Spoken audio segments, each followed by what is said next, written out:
Welcome everyone, and thank you for joining us here this evening, both those of you who are here in person tonight and also to our alumni and community members who are joining us online. My name's Sarah Banks and I'm the Deputy Director of Alumni and Stakeholder Relations here at the University. It's lovely to see you here tonight. I'd like to take a moment to acknowledge that this event is being held on the land of the Wurundjeri people of the Kulin Nation, and we pay our respects to their elders past, present and emerging. Our topic tonight is the future of work, acknowledging that we can expect many changes to the way we work in the future. Technology has already had a huge impact on the modern world of work, and I'm certain that the paradigm shifts will continue. Over the course of the evening, you'll hear from our panel of academic experts from the University as they offer their insights into what the future holds and offer some tips and advice on how you may best navigate this changing landscape. Our panel discussion this evening will be facilitated by Karen Van Sacker. Karen is the Director of Divisional Advancement for the STEM faculties, and Karen has extensive experience as a consultant, a practitioner, having worked at senior leadership levels across the non-profit sector for many years. And Karen has experience working in Canada, in the United States, Singapore, Queensland, New South Wales, and joined us here at the University of Melbourne in 2017.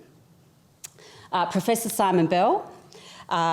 Simon is the Professor of Marketing and Head of MSpace, which is the Melbourne School of Professional and Continuing Education. Simon's worked extensively with industry in research, consulting, executive education capacities, and has also held the role of Director of the Centre for Workplace Leadership in 2017 and 2018. He writes and consults on issues including frontline employee performance, customer loyalty, and service innovation, and his research has focused on service, healthcare and retail industries. Thank you for joining us tonight, Simon. And we have Associate Professor Leah Rapana, is from the School of Social and Political Science. Thank you, Leah, for joining us as well. She's an expert on family, gender and work, and her research focuses on understanding why gender inequality in family and work continues to be prevalent, and which policy contexts are the best at alleviating some of this inequality and supporting working families. And we were having a good discussion about some of that earlier this evening, so I'm looking forward to Leah sharing her insights on this. We're also joined by Jeff Borland. Welcome, Jeff. Jeff is the Truby Williams Professor of Economics at the University of Melbourne. His main research interests are the analysis of labour markets in Australia, program and policy evaluation and design, and Australian economic history.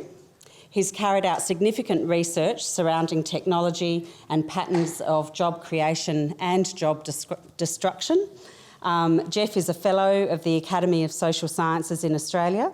He's been a visiting Professor of Australian Studies at Harvard University, and in 2018 he was a member of an expert panel appointed by the Commonwealth Minister for Jobs and Small Business to review the employment services systems in Australia. Thank you, Jeff. And just to confuse you this evening, we thought we would put both ends of the panel. We also have Professor Karen Vespor. So yes, we do have Karen and Karen joining us this evening. Karen V. Yeah, both with it, Karen V. And Karen is the Deputy Head of the School of Computing and Information Systems and the Deputy Director of the Health and Biomedical Informatics Centre. Thank you for joining us as well, Karen. Karen's background is in computational linguistics, with the aim to build software that understands the meaning conveyed by text, sometimes called natural language understanding.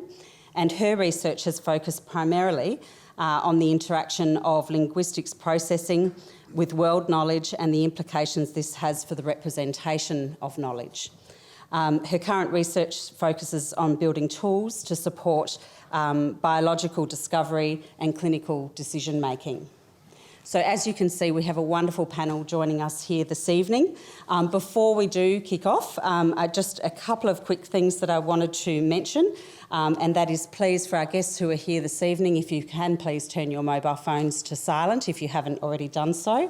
And I also wanted to let you know that there will be an opportunity this evening for some questions at the end of the panel discussion. So please keep those questions ready. Thank you very much. I'm going to hand over to Karen. Okay, well, thank you very much, Sarah. And so today we're going to have about a 45-minute conversation with our panelists, and there will be plenty of time at the end for some questions. I'm the non-expert at the front today, but we have a really great variety of expertise here. And I just thought maybe just to kick off the conversation, maybe start with you, Jeff, and each of you can answer the same question.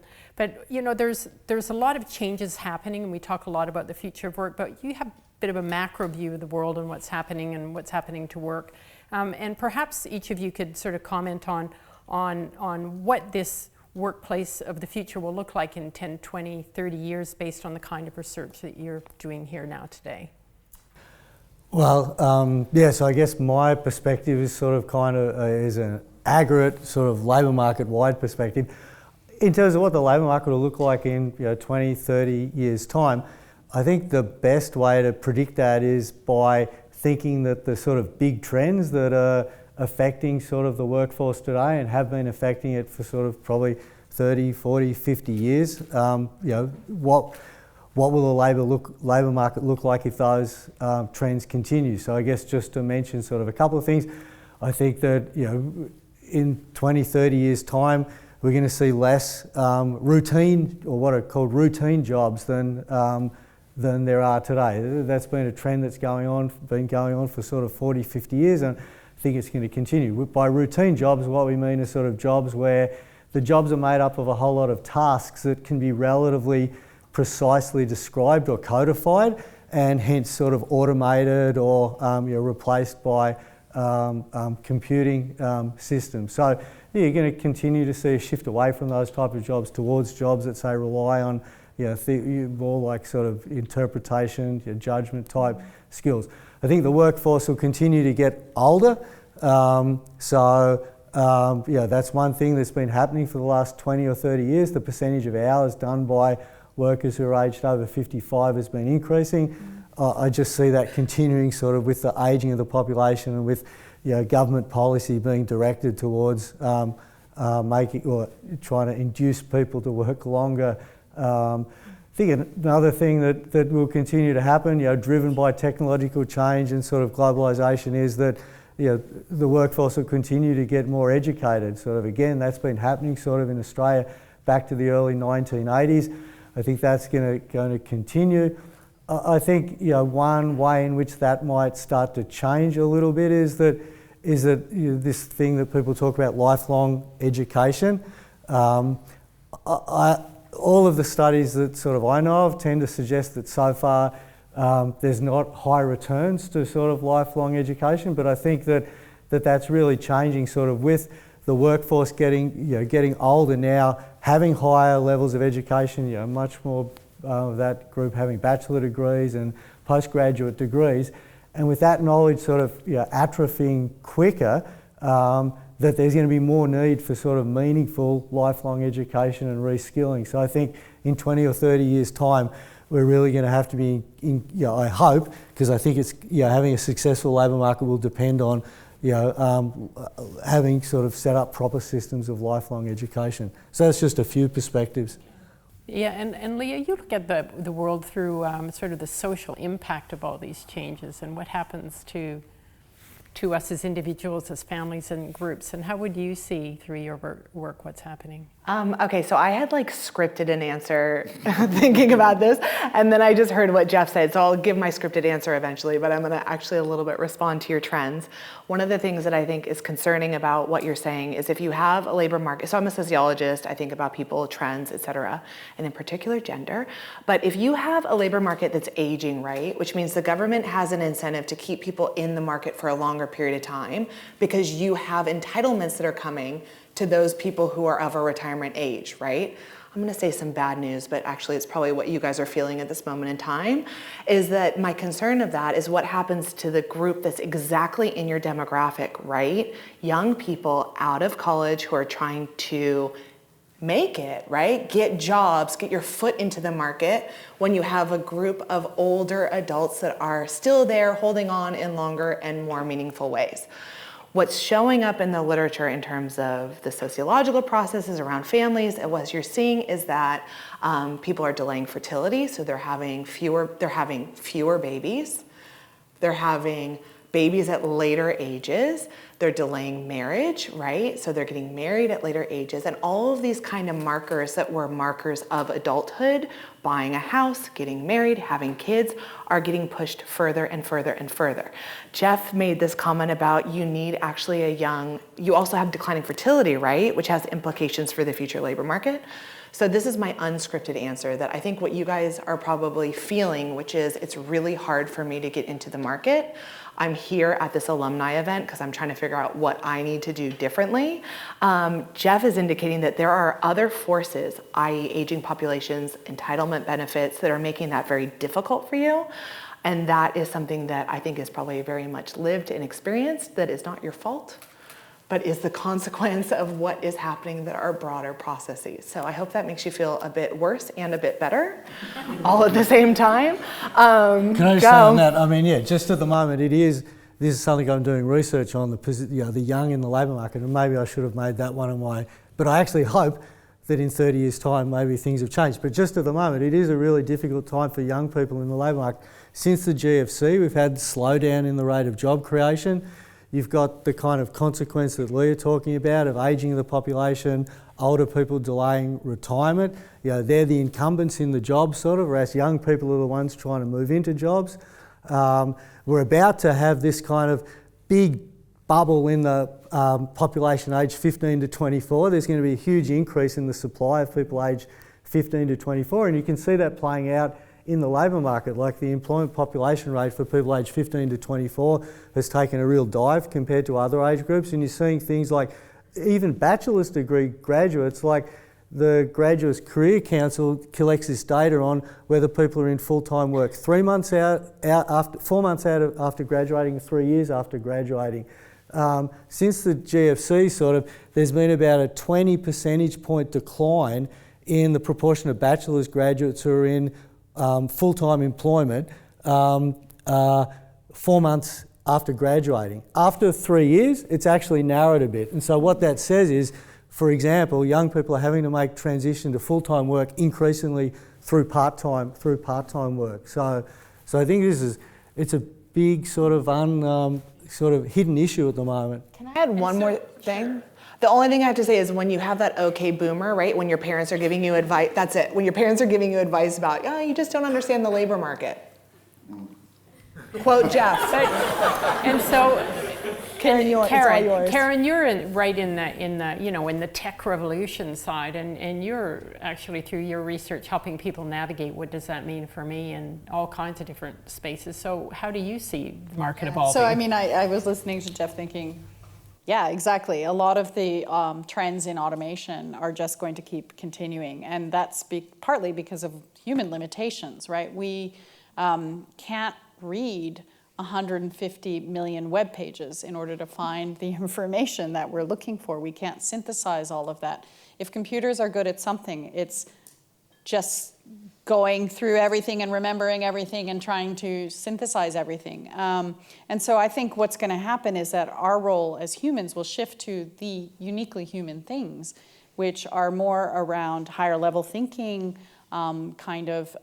connecting with other people, the kind of social aspects of it. If I think, you heard in the introduction, I work in the clinical space in part of my work. And what's the role of a doctor? The role of a doctor is much more than just making a decision about what drug to prescribe or what treatment protocol to follow. The role of the doctor is about listening to the patient describe what they're feeling, their symptom history.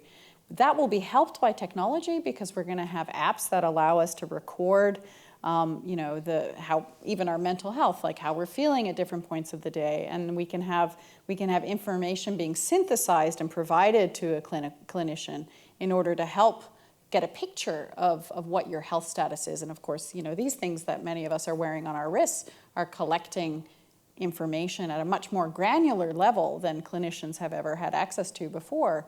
And so there's going to be a lot more information in these jobs. So what's their role? Their role is the human side of it, right? It's really about saying, okay, well, I prescribed you this drug. How are you feeling? And you know, what is that deeper level of experience as a patient? It's not just about the data and the numbers.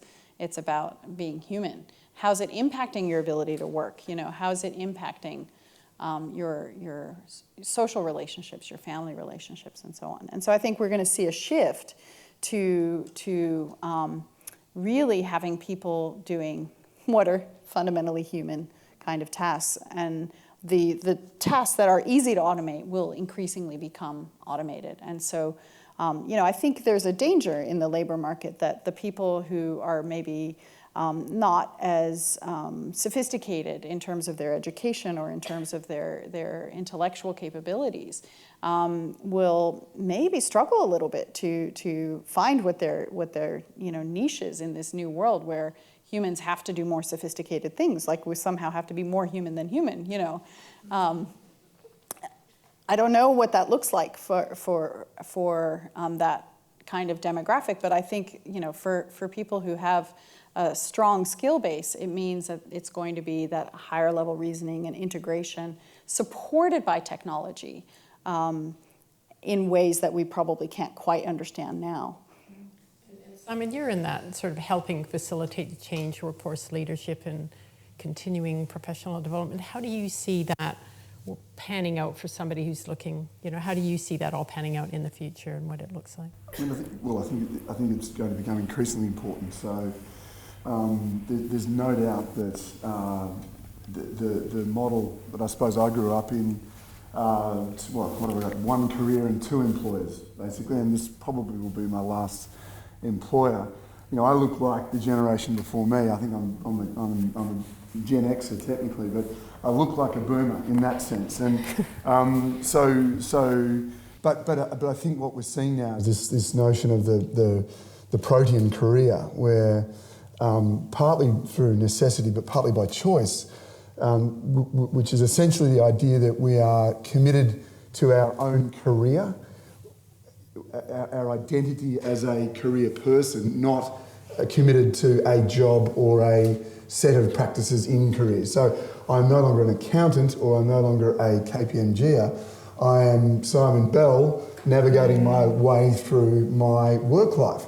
So that protean career is a choice as well as you know, in a sense, a necessity given the nature of the workforce as Jeff's outlined and Karen, of course. And I think that's, you know, in some sense, I see this as a glass half full possibility. Now, I'm not, you know, I'm not absolving the two-sided market companies that are sort of driving wedges between people and jobs and organisations like Uber and all these other, you know, side gig companies. I think there's some egregious examples of people having to do different things and fulfil different aspects of work, if you like, in the pursuit of a paycheck. But what I think it does offer on the positive side is a really stimulating, interesting career trajectory. And to come back to my research, which largely focuses on service employees, the frontline employees in largely service organisations,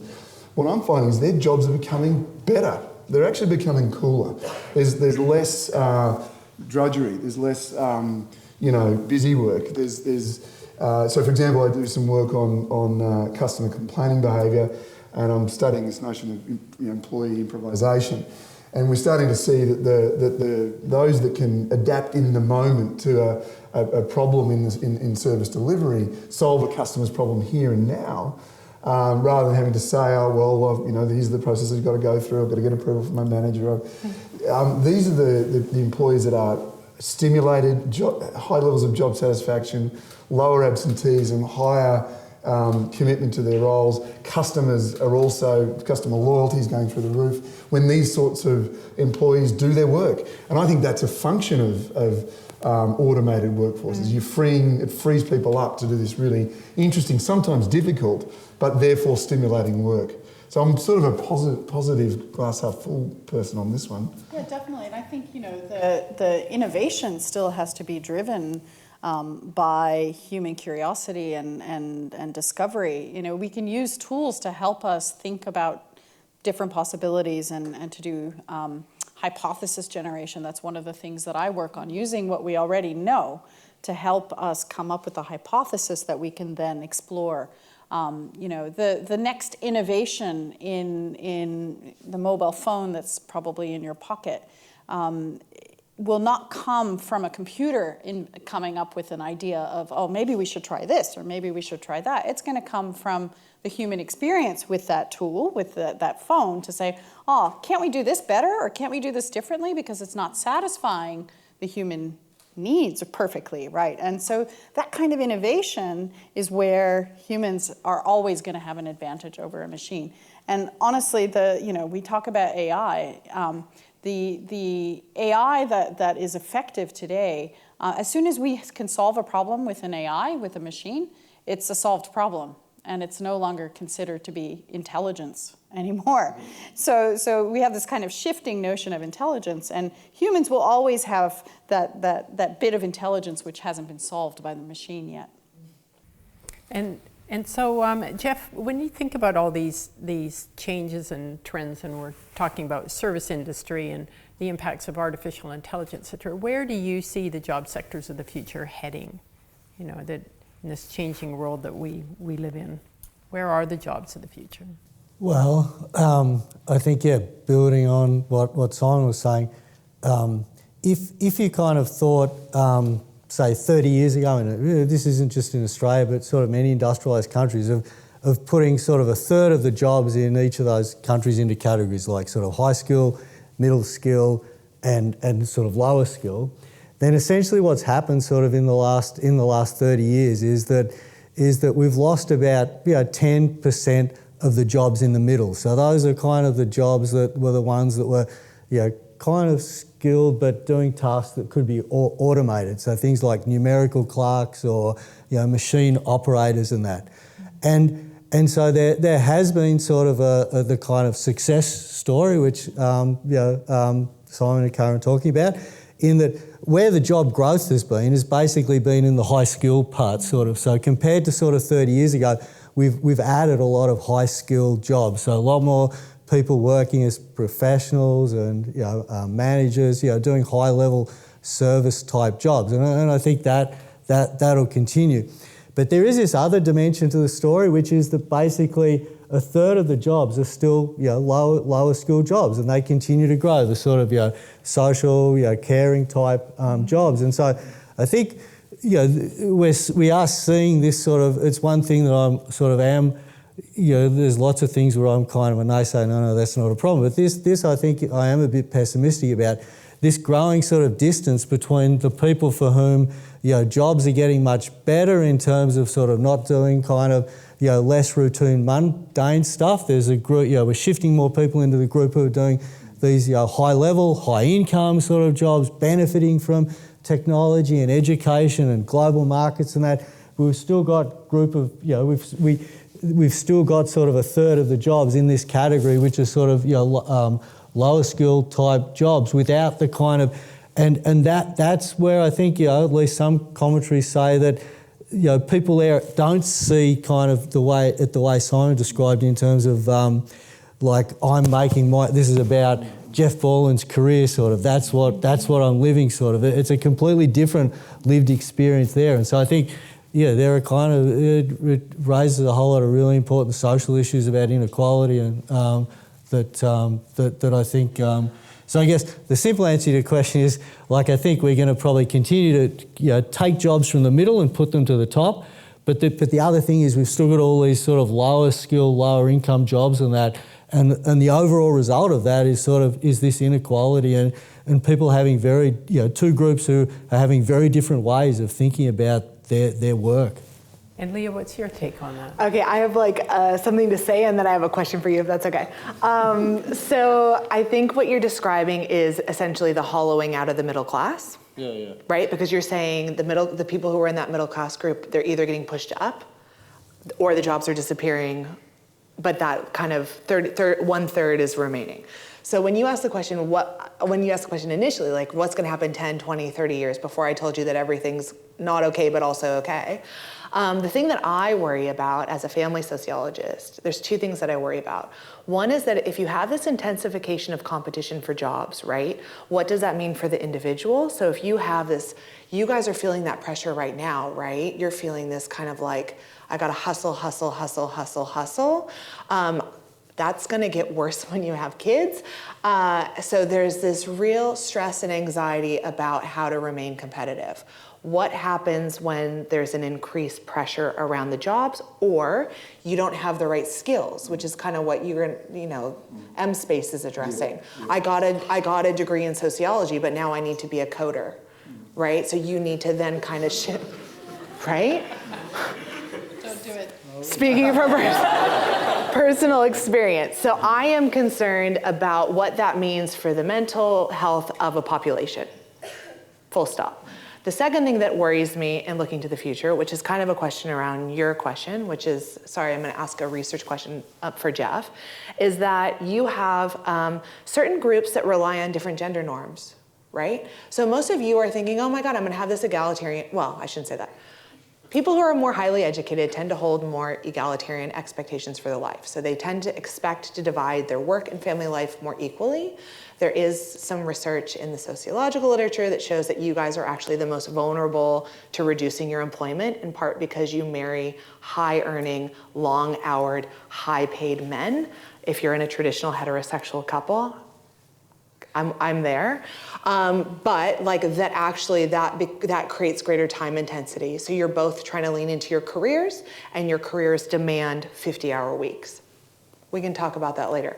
But amongst this group that's kind of more traditional of this breadwinner homemaker expectation, one of the things that I worry about, I'm curious, Jeff, what your thought is when you start to kind of hollow out, you kind of polarize the labor market, and you have men that are in these roles that are traditionally breadwinners, but they're in jobs that are either disappearing because of manufacturing disappearing, or because the wages disappear.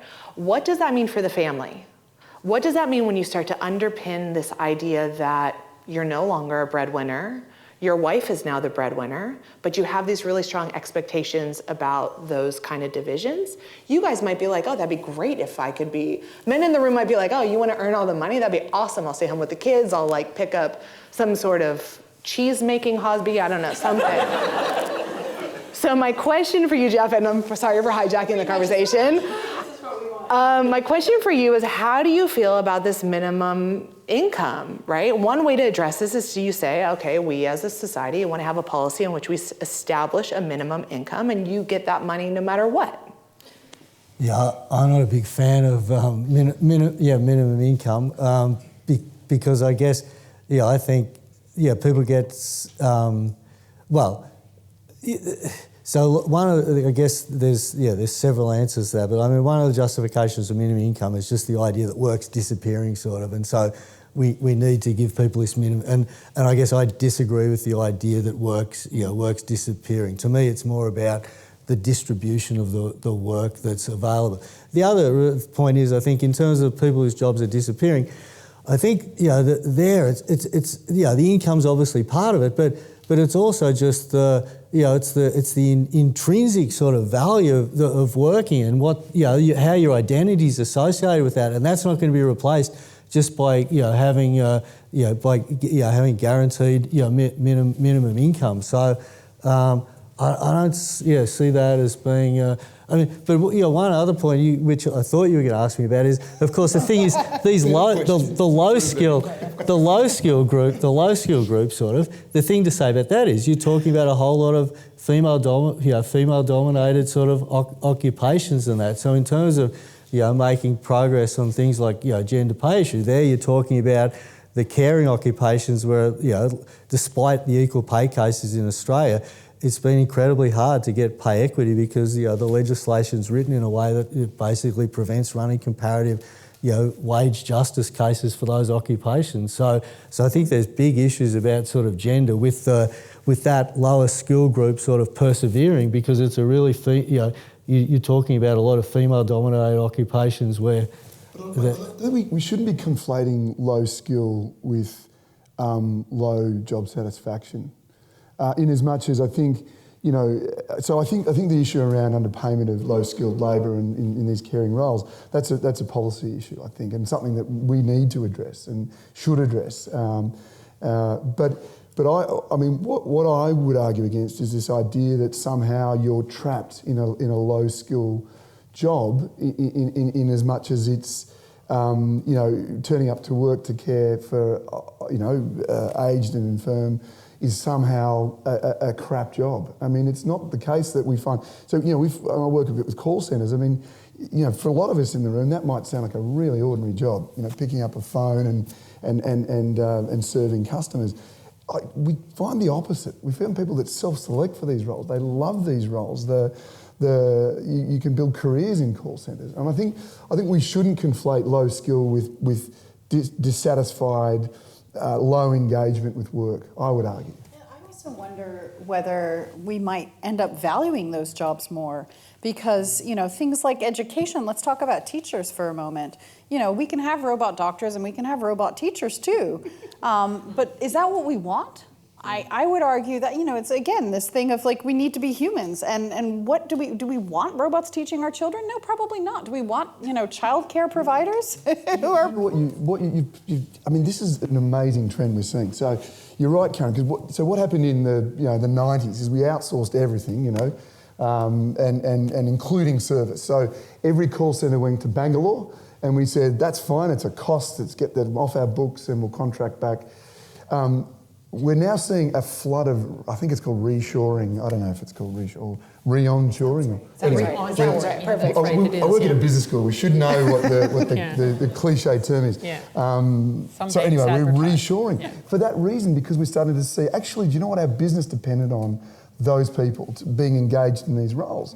The train, the National Rail in the UK, which was broken up, but a lot of the companies that operate National Rail, they realised that when someone in Reading was calling the call centre to say, how do I get a train to Durham or London, you had somebody who could give them a technically correct answer, because Bangalore had they had all the information. You get on this train at this time, but what they realised was and why they reshored the service was because it wasn't about the dump of information. It was the fact that the person in the call centre could say, "Is it raining in Reading yet? Because it's hammering down here in Cornwall," or something like that. It was those little bits of intimacy that were embodied in the service experience that made these companies realise we've got to bring them all back. So I think it's a low-skilled job. It's low paid,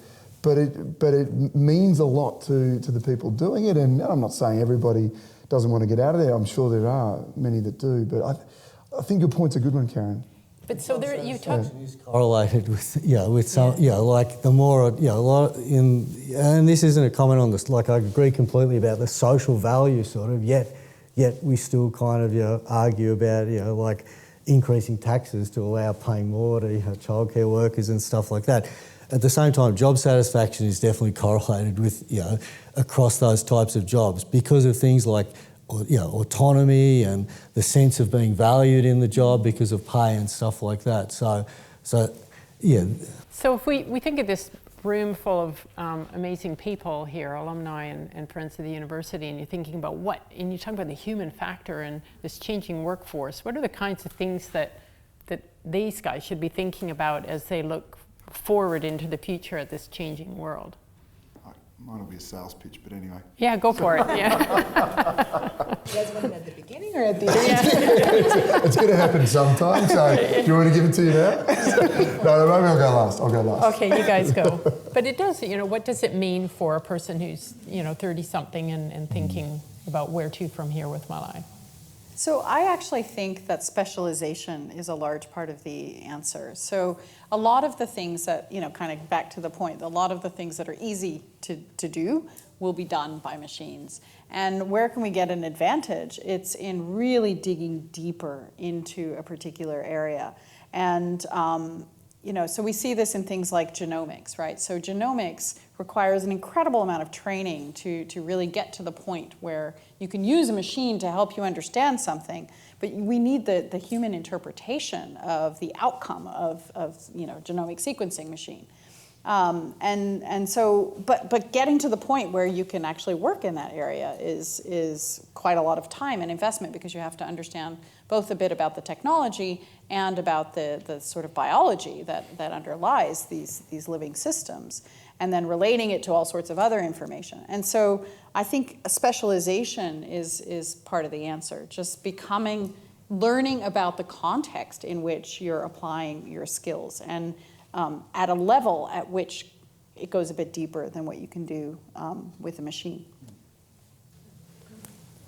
Okay, I'll go. Oh, I just want to draw a parallel. I think what you've said earlier and what you're saying right now, Karen, is that you need to invest a bit in a brand. I know this is going to be a bit in a brand, right? Like you need to identify a diversity of skills and then get the depth in it so that you have distinction on the market relative to other people, which I think feels a bit like you could have some control. What I would say about you guys at this age and stage is that you are one of the highest educated generations. So you have women moving into education at higher rates. You actually have superseded men. You are about to step into your careers you are about to have one of the hardest transitions in that you're stepping into and building your careers at exactly the period of time in which your fertility is peaking, and you're thinking about how do you develop your families, right? You're trying to do both exactly at the same period of time. For the women in the room, you are actually the people that Sheryl Sandberg, whether we like her message or not, are talking about leaning in and making sure that you count yourself in before you count yourself out.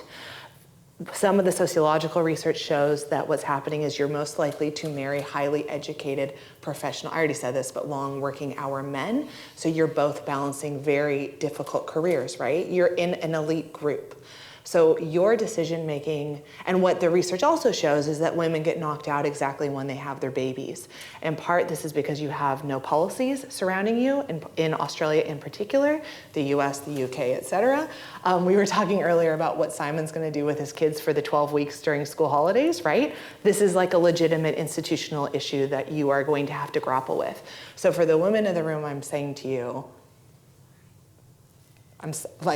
yes, it's hard. I'm sorry, you're educated. To the men of the room, so you're much more likely to marry a doctor rather than a doctor marrying a nurse. For the men of the room, you're surrounded by highly educated, badass women, right?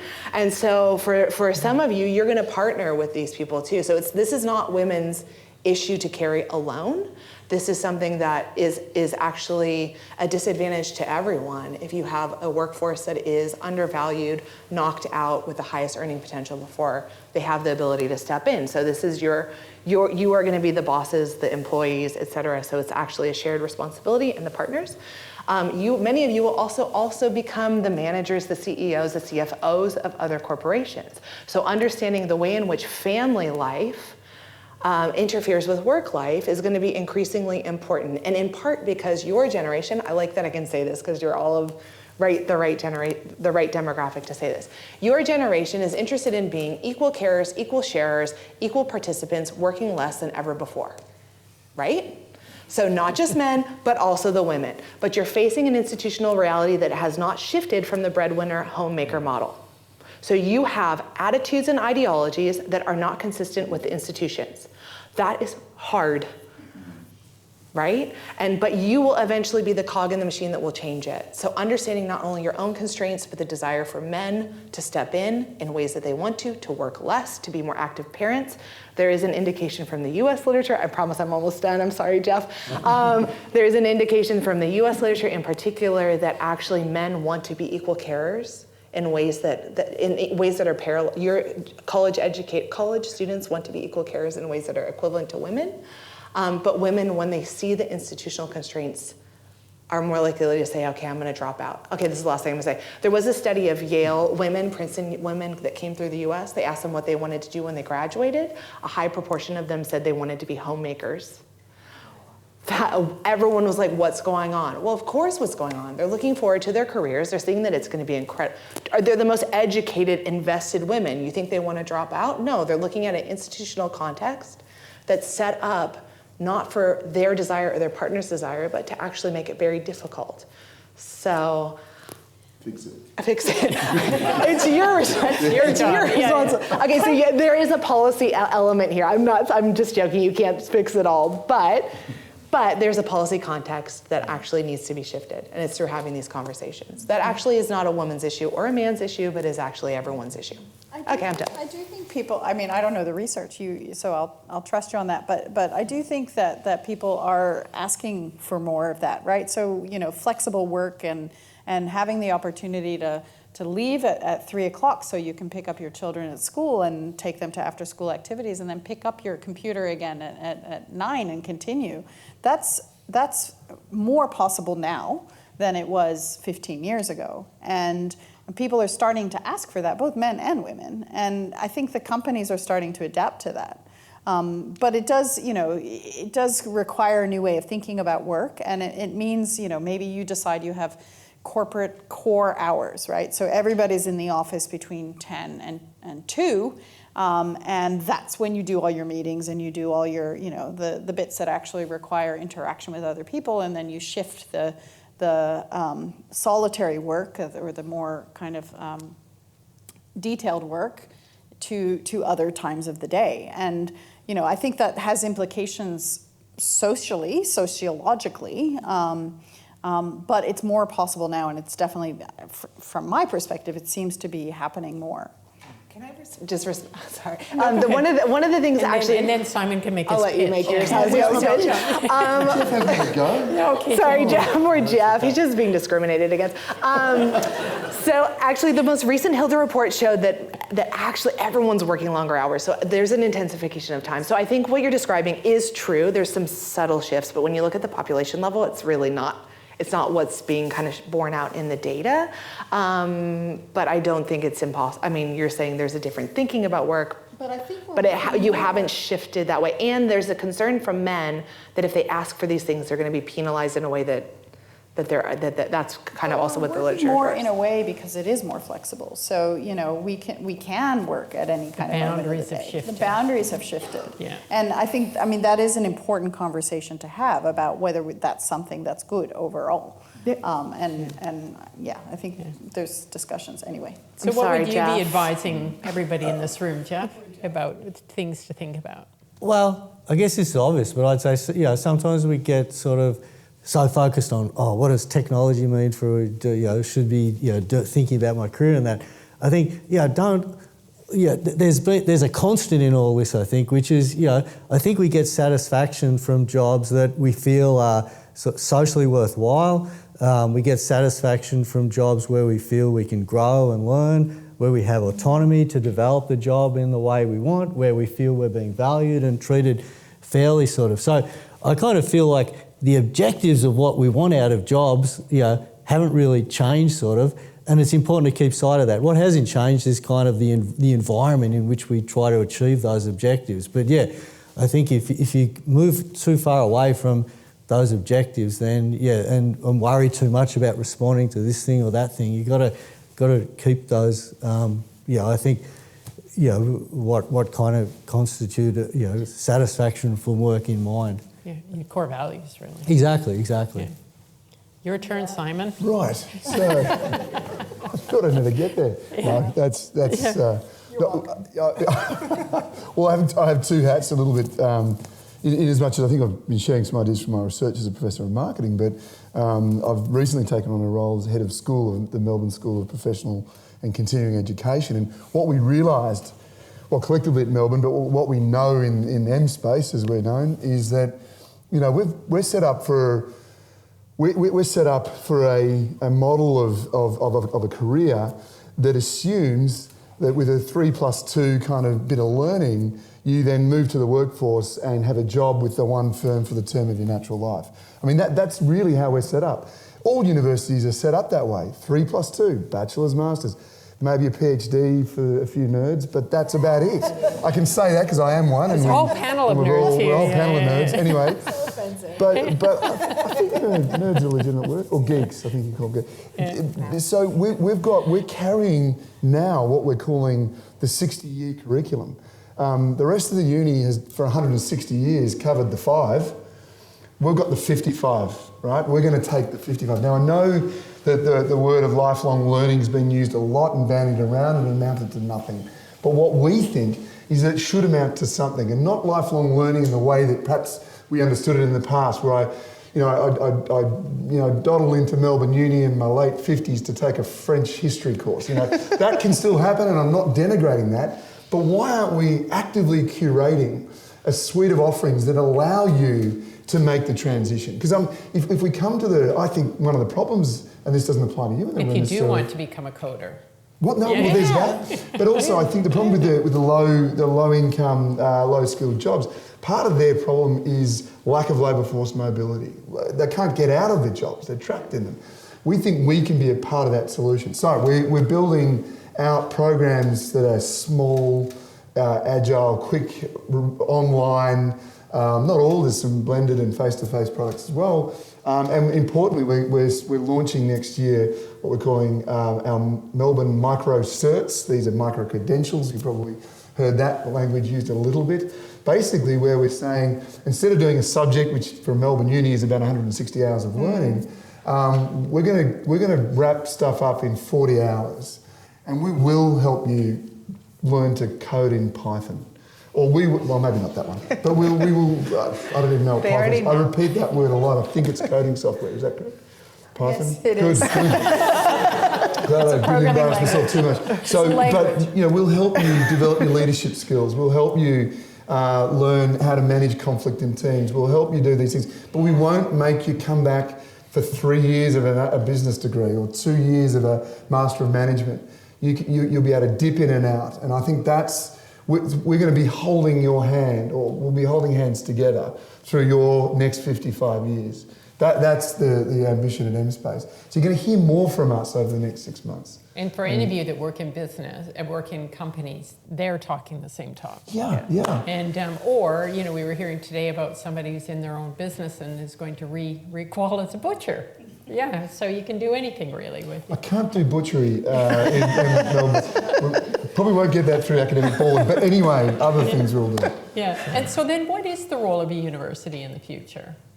I have an opinion on this. Have at her. Okay, I actually have a strong opinion on this. I'm just jumping right in. And I think it actually relates to a lot of what Karen is saying. And I think the role of the university in the future is to help you develop those critical thinking skills that you cannot get from doing a class online, right? Like I think what you can get from the class online. Of course you can. Anyway, okay. We'll talk later. But anyway. That you could only get from your classes online. Yes, but others perhaps not. Full disclosure, I'm teaching a class online through MSpace, so I actually think you can learn critical thinking skills. I've just offended the entire panel. That's because you see me on the webinar and you get to ask me questions. Oh yeah. And and there's cohorts, so you engage with your fellow codes. There's group work. There's don't tell them. Don't tell me. Okay, go on. This was not rehearsed. No. I'm like, can you edit that out? That you are getting that critical thinking skills that you're saying is going to be increasingly important within the labor market that you cannot automate. That is bringing together a bunch of minds that actually are high level, and you're getting that depth from the university. Okay, I just stepped in it 18 times, but. And I think we're almost at question time, are we? Oh, sorry. Yeah, but there's lots more questions to answer. I mean, there's lots more things that we can hear from these guys. So maybe at this point, I know there's some roving mics, and we are recording because there is an online audience out there. So if any of you have a question, put your hand up, and there's someone here on the who's got the mics? And there's someone over here, and there's someone here. If you can just hold on for a jiff, although you can keep talking about whatever. It's an animated conversation, so just state your name and speak into the mic. Thank you. I'm going to try harder then. Okay. Question. Me first. Hi, Madeleine from Girl World. Lee, I wanted to just pick up on something you mentioned, and you mentioned the whole lean in movement, and actually I think we lean out and we redefine what work actually looks like. I work full time and I found out a way to make work for me. I have 4 children and I'm married to a doctor. But I think we need to shift the paradigm around what we think productive work looks like, and as we move toward more value-based work rather than time-based work, we're seeing that shift. I would suggest to everybody in the audience, if you haven't read Annabelle Crabb's latest work called Men at Work, she specifically addresses this notion of men also coming into this to co-design what a new work paradigm looks like. My question is not to you, it's just to land some of that content, but thank you for all your insights. Simon, I'm really interested in microcreds and some of the conversations around what's the efficacy of learning in that environment. Can you just talk a bit more to the data or what you're using to inform the pedagogy? Yes, it's a really good question. So one of the challenges when you reduce the amount of learning from a subject to a micro credential, which is effectively a quarter of a subject, is you place an even greater burden on the marrying up of learning objectives with assessment approaches and criteria, and importantly on our ability to demonstrate a shift. So.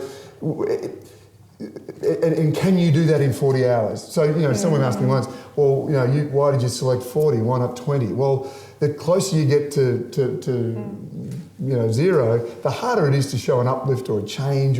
So I think that's a really important question. So we place, whereas in a larger subject, you can dump, 12 learning objectives, you can have 4 different pieces of assessment, you can have a bloated sort of suite of lectures. You can, there's not as much discipline, if you like, in having to get it right. Plus, it's a new thing for Melbourne University, so we're conscious that we're the new kids on the block. We don't want academic board to look at us like this is trivial, this is not serious. We have 12 learning designers, and this is their full-time job, if you like, to make sure that learning uplift is demonstrated. We're also going to set a minimum pass mark of 70%. So because again, a 50% pass mark with a quarter of a subject, there's room for doubt as to whether you have genuinely demonstrated an uplift in learning. So that's another little tweak to the system. But your point's a really good one, and I think we're thinking about it very carefully for the points you raised. Okay. I think there's another question right here in the fellow in white. Yeah.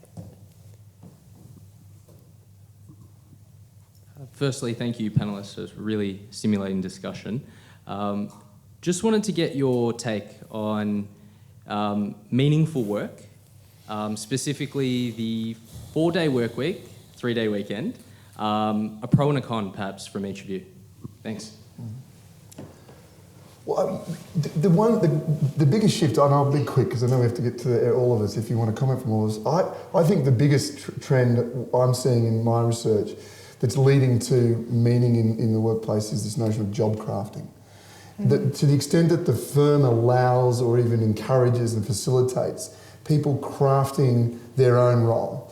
And it could be, by that I mean, say, for example, the carer of the elderly, instead of seeing myself as a carer or a nurse or a provider of food, or to see myself as a storyteller. So to the older people in the room who derive pleasure from that. I identify now as a carer and storyteller, and my identity as a result is enhanced. It is changed in a way that is good for me because I've made that choice to be a storyteller in the room full of old folk, and that is a source of meaning for me in my work. So I think job crafting is we should encourage it, and I think people who want to do it should be embraced, I suppose. Anyone else want to comment on that? Or? Yeah. I do. But I feel like I've been dominating. I love the idea, and I actually like your point, right? Like where we start to think about productivity rather than time, right? This notion that you have to be What about efficiency and productivity? I think there's a lot of evidence that the 4-day work week is working really well in a lot of companies, giving people additional time. My only concern about that would be, what I don't want to have happen is only women take that job, and the result of that is that they end up either not working longer, having greater demands without greater time for rest, restoration, connection with family. So this should be something that would be effective, but we have to be aware of giving equal access or ensuring that everybody's taking that as a way to have more time connecting as a family, sharing housework, sharing childcare, et cetera, not as a stopgap in my life is really stressful at work, my life is really stressful at home, I'm going to reduce my work time and that's going to make everything better, because we have some research that shows that actually it doesn't. More questions? There's someone back here. And then who else? Okay, and then there's a woman here on the side. So we'll start. Hi, thank you all the panelists. I agree it's been a very stimulating and intriguing discussion. My name is Leo. Kind of point that Professor Karen had talked about. So about specialization. So currently I'm a research fellow, I'm a nerd as well. And and currently I'm a research fellow down the road at Monash. And then so talk about specialization, something I might speak for some of the people in the room. I'm currently 30, right? And I'm at a crossroad at looking at other work types besides research. And I do find I want to move into maybe consulting, I want to move into I don't know, financial work, something, or even into policy making, all these sort of different things, right? But one thing is I find that quite difficult. And I also find that it also delays kind of my own life plan, right? When you start a family, when you buy a house, that sort of thing. So my question to the panelists, which is might be a bit out of the scope of today's discussion, is what is the alternative to work? Right. I don't believe work is the only alternative. I believe we all work, right? But what would be the four of you's kind of future on terms of other things besides work? So, sorry if it's a bit loaded. A simple answer. And then Leo, you took it up a notch. It's a philosophical question here. I was going to say that I can help you, as in, you know, we're broadly sort of thinking about our offerings in terms of I, T, and X based skill development. Yeah. I being depth. So as a researcher, I can help you move from, you know, basic sort of multiple regression sort of multivariate statistics to neural networking or some other technique. That's an I skill. The T is to say, let's take Leo, this really bright bloke who understands how to solve problems, but let's put the top of the T on him and stretch him out into things like understand about innovation or entrepreneurship or build out your leadership skills. That's the T. And the X is sort of the more elevating leaders to become, you know, more innovative, more mobile, etc. So the T-based stuff we'll be focusing on, and I can help you there. But what's the alternative to work? What's the alternative? I come back to being human, okay? I mean, what do we derive from each other? Why do we work? We work, I mean, okay, we work to put food on the table, but we work also to stimulate our minds. And you know, your question about finding meaning, I think, you know, we need to find meaning through connection. I think all the time, you know, so I'm a bit of a climate change sort of concern, and like I'm very concerned about climate change. It's one of the things I do in my spare time is worry about climate change. And yet I get on an airplane, you know, quite regularly. I just got on an airplane, went all the way to the US last week. And why do I do that when I know that it's bad for the planet and it has all of these, you know, it takes me away from my family and it has all of these, you know, sort of bad consequences as well. I do it because I need to go talk to people in the same room, have a connection with them in a way that I can't right now through a video conference. And so I think, you know, we're going to be finding ways to be human as some of our less human aspects of our jobs that get automated. And, you know, maybe that's also finding a bit of balance and finding different ways of working. I don't know exactly what that looks like, but I think we will value some of, you know, the caring and the connection and the stimulation we get from interacting with other people in ways that maybe we've moved away from a little bit now. maybe we'll move to the other question. The woman behind you, in the black, yeah? Okay. Maybe. Hi. You're both in black, yeah.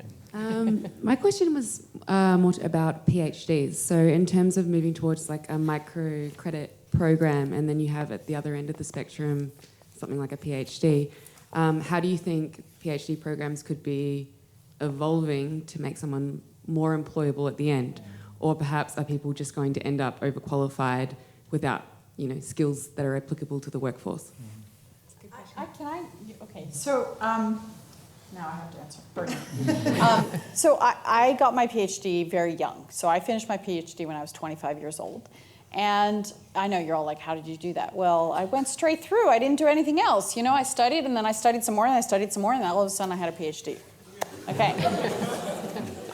And then I was like, well, what do I do now? Well, I could go get a postdoc, or actually at the time you could go straight from a PhD into a faculty position.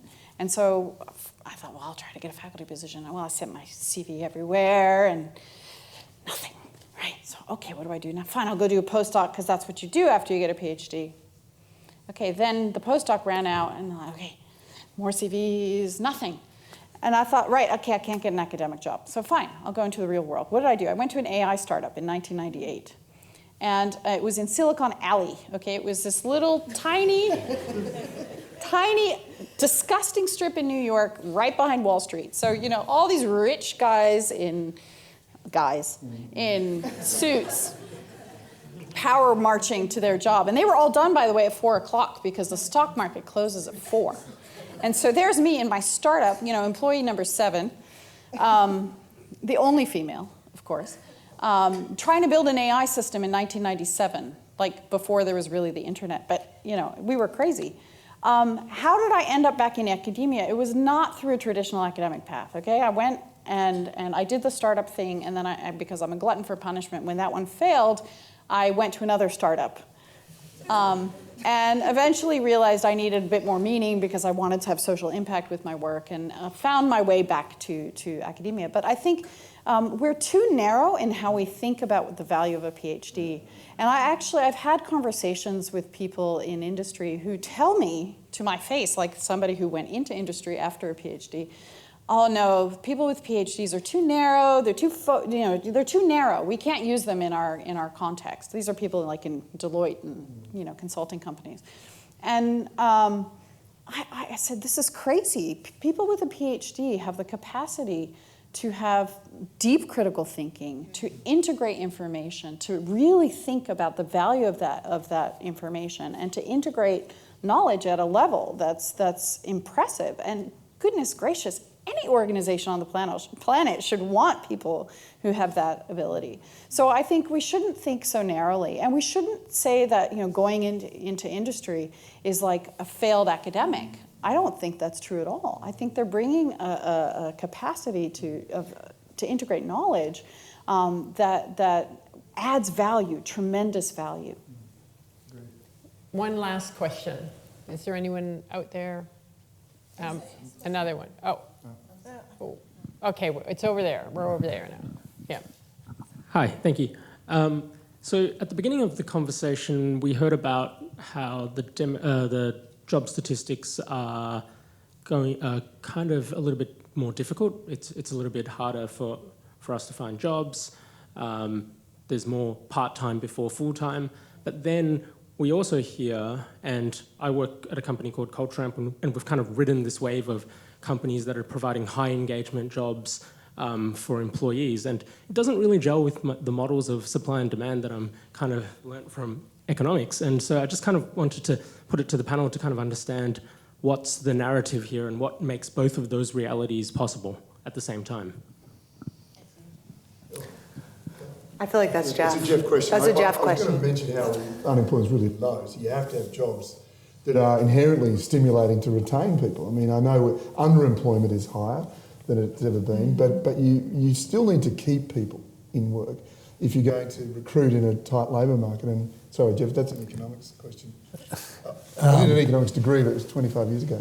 Yeah, I'm not sure I can answer both parts of that. I mean, the answer I gave earlier on it was actually purely demand and supply sort of, that that since the GFC in Australia, the last decade, we've had much slower growth in employment than we've been seeing for the 20 years before that. So at the same time, we've had that's demand. The demand curve sort of shifted in, if you like, sort of.